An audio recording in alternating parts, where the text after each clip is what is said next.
Well, I don't want to speak to the actual text of the leaked opinion. I do want to speak to its implications.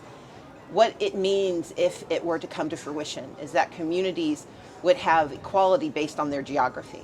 The notion that each state gets to determine your human rights as a woman it's an abomination. It is appalling, and it should be enraging. Because what that means is that if you live in the state of Georgia, you have to travel at least 250 miles to access a medical service. But more than that, it is a commentary on your quality of life. Access to abortion, access to reproductive justice is about our dignity, our welfare, our health, and our autonomy. And so I am not only going to fight against this decision, I'm going to fight for the women of Georgia who deserve the right to make decisions about their bodies, decisions about their future. And we know, especially for Black women, maternal mortality rates are already the highest in the nation, and this will do nothing to abate that. In fact, it will accelerate the challenges for Black women, and it will make it harder for women to make any decisions about who they are and what they intend to become. Today we also discussed education, specifically higher education and its rising costs.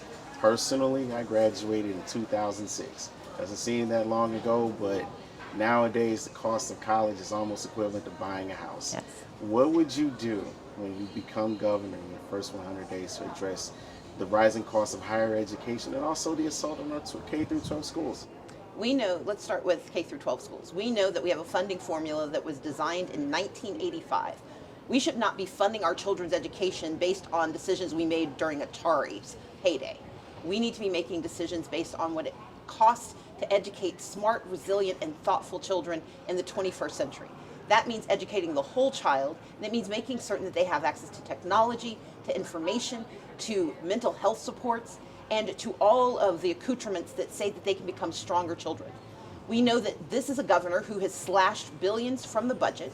He has finally decided to use federal money to restore some of those cuts, but he has evinced absolutely no real interest in fully funding education going forward. In fact, some of the teachers who are expecting to see a pay raise will not get it because he did not fully fund pay raises for every teacher in the state of Georgia, despite his promise.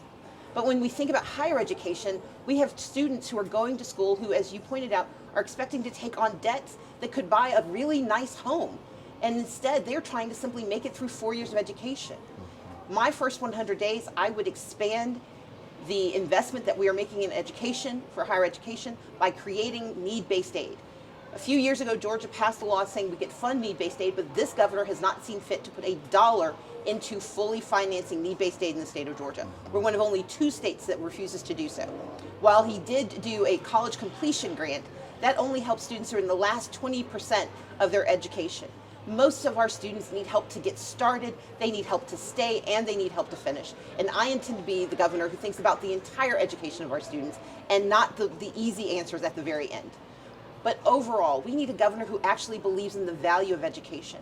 And that means not only its quality and its cost, but who delivers it and who has access to it. And my mission is to be the governor, the public education governor of Georgia, for our kids and for our young adults as they move forward in their lives.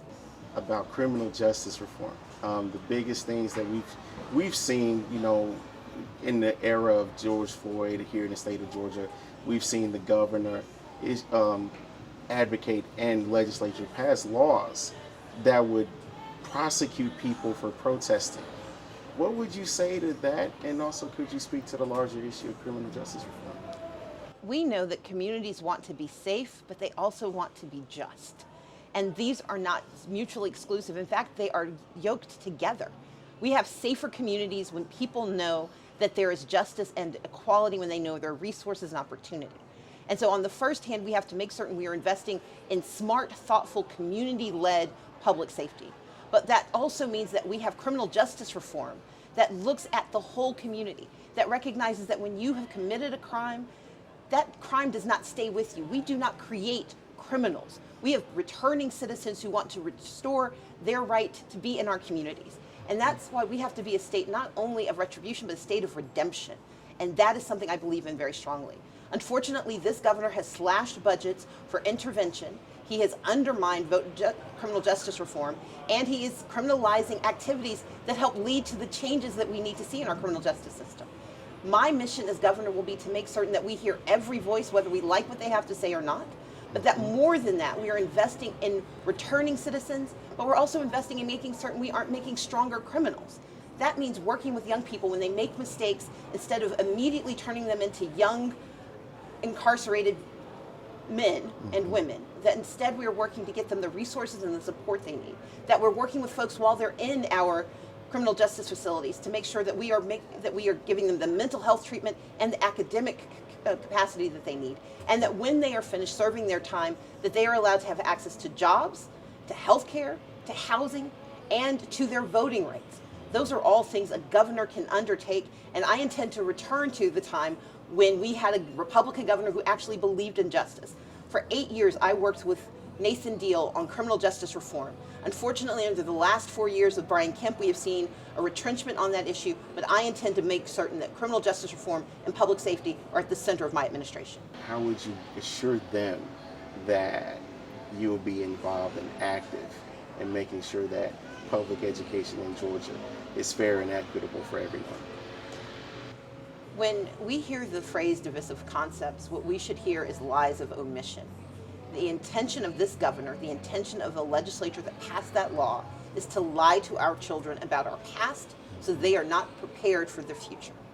And my parents taught me that a lie of omission is a lie nonetheless.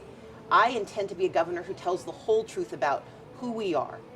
This past week I was in Savannah, I was in coastal Georgia, and I met with members of the Gullah Geechee community. This is an African American community whose history has been erased from most of our textbooks, but they were anchors in building this state. We have to tell the whole truth of who we are, the good, the bad, the ugly, and the redeemed. We have to talk about the Trail of Tears beginning in the state of Georgia, what we did to decimate Native Americans. We have to tell the story of who we are, because that's how children learn to be better.